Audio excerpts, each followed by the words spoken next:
Olá galera do YouTube, estou aqui para mais um vídeo, galera. Dessa vez vamos falar sobre aqui o capacitor eletrolítico aqui, ó. Esse capacitor, galera, lembrando que esse videozinho aqui é para quem está iniciando.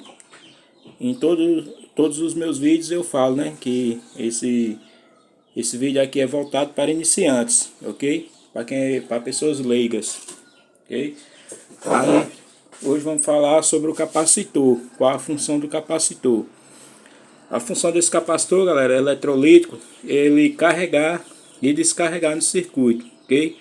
E com teste com multímetro, você sabe se ele está carregando e descarregando. Você usa a escala ohmica do multímetro, ou multímetro analógico ou digital, tanto faz. Dá para vocês verem isso. Agora o que não dá para ver, galera, é a capacitância dele, ok?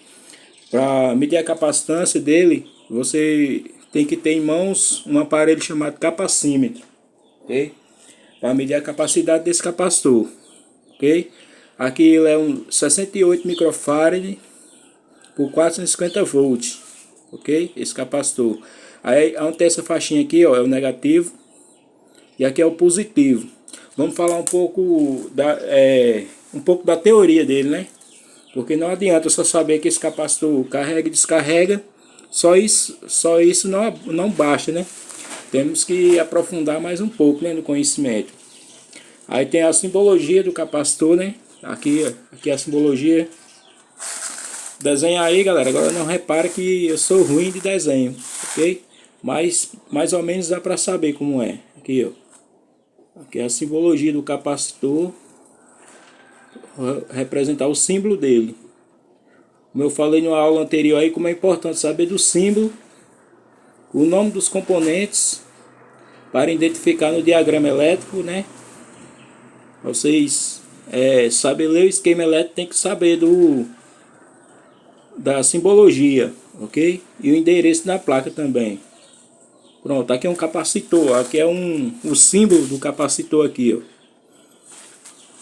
Aí, esse capacitor, galera, é polarizado. Se vocês inverterem a polaridade dele, o que vai acontecer? Ele vai explodir, ele vai estufar isso aqui, ó. Porque é um capacitor polarizado. Agora, quando é um capacitor que não é polarizado, estão infinidades aí de capacitores que não são polarizados, como os capacitores cerâmicos, os capacitores de poliéster, Estiloflex, e enfim, né, uma variedade aí de componentes, né, que não tem polaridades. Mas o eletrolítico ele tem polaridade, ok? Tem o negativo e o positivo. Quando a gente for ligar no circuito, temos que respeitar essa polaridade dele, porque se a gente ligar invertido, galera, aí ele explode aqui, ó. Ele já tem esse riscozinho aqui, ó, já para isso mesmo, ó. Ou quando ele pede sua capacidade, sua capacitância, ou acontece sobreaquecimento na placa, que ele estufa. Quando você vê um capacitor estufado, galera, não vá com história de medir, tem que trocar de imediato esse capacitor, ok? Consequentemente temos que trocar ele, né? Não chegar e medir, né, com capacímetro nem com multímetro, ali está na cara, né, o defeito. Só é chegar a substituir, fazer sua substituição e o circuito volta a funcionar perfeitamente, ok? Aí, aqui, ó, aqui temos o símbolo do capacitor. Aqui é o positivo aqui e aqui o negativo.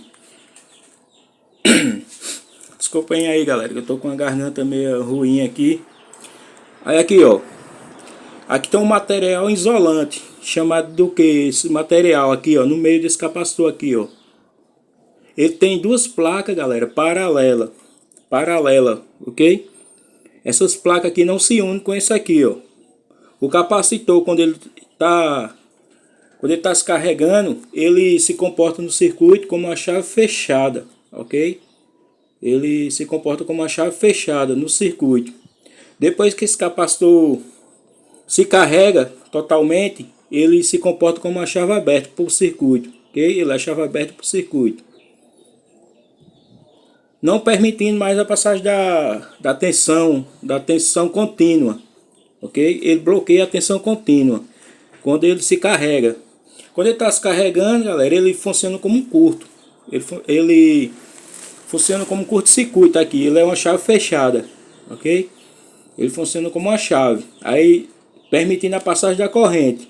Aí quando ele se carrega, ele é chave aberta para o circuito e bloqueia a tensão contínua, ok? E aqui temos o material aqui no meio, ó, chamado de... Ele tem duas placas paralelas aqui, ó. Essas duas placas paralelas, e no meio dessas duas placas temos o material isolante, chamado do que? Do dielétrico, ok? É o material isolante, o dielétrico, que é um papel embebido com óleo que tem dentro. Se vocês abrirem um capacitor, vocês vão verem isso, ok? Aí chamado de dielétrico, que ele é um material isolante, ok? Só aplicar uma tensão aqui de, vamos supor, de 10 volts. Só aplicar uma tensão aqui nesse capacitor de 10 volts. O que vai acontecer aqui? Ele vai se carregar com esses 10 volts. E aqui ele vai se carregar com a... Vai se carregar aqui com a carga positivas aqui, ó. E aqui nessa outra placa com cargas negativas, ok? Aqui ele se carrega positivamente e aqui negativamente. Aí o que aconteceu aqui? Se ele se carregou com 10 volts, antes dele se carregar, ele estava com o quê? Com 0 volts. Depois que ele se carregar com os 10 volts, aconteceu o que, galera? Uma DDP. O que seria isso? DDP? Uma diferença de potencial. DDP é diferença de potencial. Porque ele chegou do valor 0 ao 10, ok? Para ele se carregar tem que acontecer isso aí. Ele tem que ter uma DDP, uma diferença de potencial. E quando ele se carrega, galera, ele é uma chave aberta para o circuito. Não permite a passagem da tensão contínua, ok? Esse aqui é só uma apresentaçãozinha básica, galera, da teoria. Porque o capacitor, galera, é um componente muito complexo, ok? É um capacitor muito complexo. Se a gente se aprofundar no conhecimento do capacitor, galera, tem N teorias desse capacitor.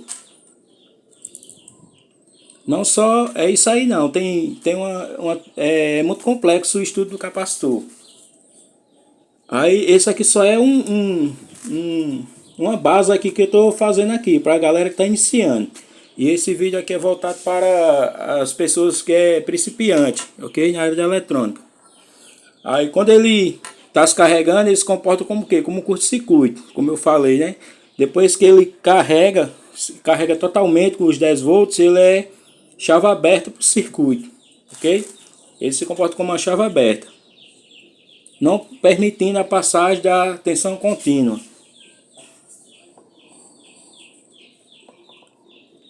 Aí aqui, galera, para a gente saber, sabemos aqui que ele está com fuga ou em curto, a gente pega o multímetro na escala de resistência ohmica do multímetro. Aí a gente vamos medir aqui se ele está carregando ou descarregando no multímetro, ok? Agora para a gente sabemos qual é a capacitância dele, a gente temos que ter o capacímetro, ok? É essencial na bancada de qualquer técnico reparador aí, a gente ter o capacímetro, ok? O multímetro também é importante, mas o capacímetro é muito importante na bancada de qualquer técnico, ok? Tem uma infinidade aí, galera, de aparelho aí de medição que é importante, mas a gente tem que começar com o básico, né? Com multímetro, ferro de solda, essas coisas assim. Chave de fenda, isso aí é o básico que a gente tem que ter na nossa bancada, ok? Aí isso aqui é falando um pouco da teoria do capacitor eletrolítico, que é um capacitor polarizado. Quando de 0 a 10 acontece uma DDP, uma diferença de potencial, que ele vai se carregando com cargas positivas, e no negativo com cargas negativas, ok? É isso aí, galera. Se a gente fosse aprofundar mais, galera, tem muito mais estudo falando sobre o capacitor. Não sei se tem o tempo de carga dele, o tempo de descarga, como é que o tempo que ele leva para carregar, o tempo que leva descarregar no circuito, várias coisas que tem sobre o capacitor, ok? Mas aqui eu estou falando do básico, ok? Que é para a gente entender, porque só entender que o capacitor é polarizado e que ele carrega e descarrega no circuito, né? Isso não basta, a gente temos que saber como é que se comporta o componente no circuito, né? Ali na placa ali. Qual é a função daquele determinado componente. Aí aqui, ó, quando é uma chave fechada, aqui, ó, ele se comporta como uma chave quando ele está se carregando. Quando ele se carrega completamente com os 10 volts aqui, só aplicar uma tensão positiva aqui de 10 volts. Uma tensão de 10 volts, né? Ele vai se carregar com esses 10 volts. Depois que ele se carregar, ele é chave aberta. Ele não permite a passagem da tensão contínua. Esse é o funcionamento básico do capacitor. Mas, como eu falei, o estudo do capacitor é muito complexo. Não só isso não, ok? Tem vários estudos aprofundados do capacitor eletrolítico, ok? E tem uma infinidade de capacitores. Tem o eletrolito, tem o capacitor de tântalo, capacitor de poliéster. Isso aí tudo fala, galera, qual é o tipo do material que o capacitor é feito. Tântalo, poliéster, eletrolítico, é tudo para definir qual é o material do que aquele componente é feito, ok? É isso aí, galera. Eu espero, se esse vídeo foi relevante para você que está iniciando aí no mundo da eletrônica. Para você que não é inscrito aí, inscreve no canalzinho aí, para ajudar o canalzinho aí a crescer. E assim que eu puder estar passando uns videozinhos aí, galera, eu tô sempre postando vídeo. E ativa o sininho das notificações para vocês receberem aí em primeira mão aí. Quem não é inscrito, se inscreve, comenta aí, compartilha aí, ativa o sininho das notificações. E se esse vídeo foi relevante para você, galera, eu peço a vocês que se inscrevam no canal. E até o próximo vídeo, se Deus quiser. Valeu!